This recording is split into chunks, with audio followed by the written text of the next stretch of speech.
Scientists have made a new discovery on the cause of stuttering. A study by American researchers shows that stammering occurs when the front and rear part of the brain are unable to connect properly.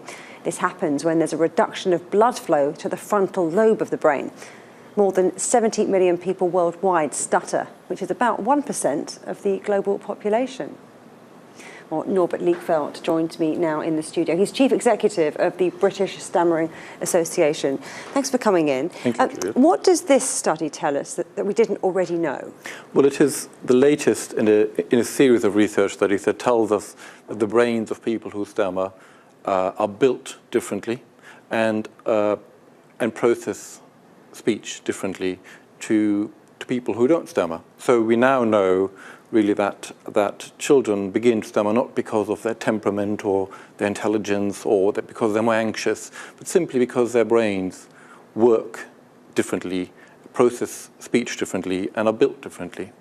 And I think it's really important, just to stress at this point, this is not an abnormality. This is not pathological. It's just a difference in the way that our brains work.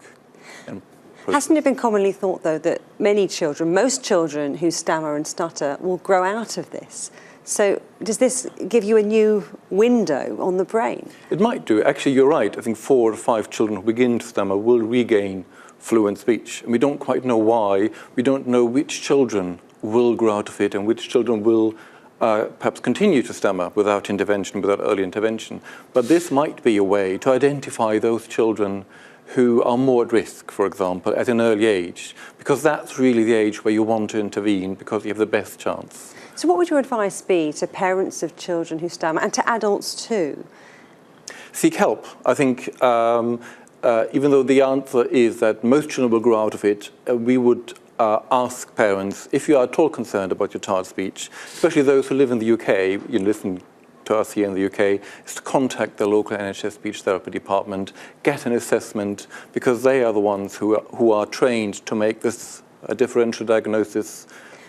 And just quickly, what will this study mean for current speech therapy treatments? Is it going to change the way that works? Very little at the moment. I think current speech therapy tends to deal with the secondary effects of stammering, so the emotional impact or the language problems. But the underlying cause, the neurological cause, we still have very little to tackle that. So it's still just the beginning, this study? It's very much the beginning. Well, Norbert Liegfeldt, thank you very much. Thank you for having me.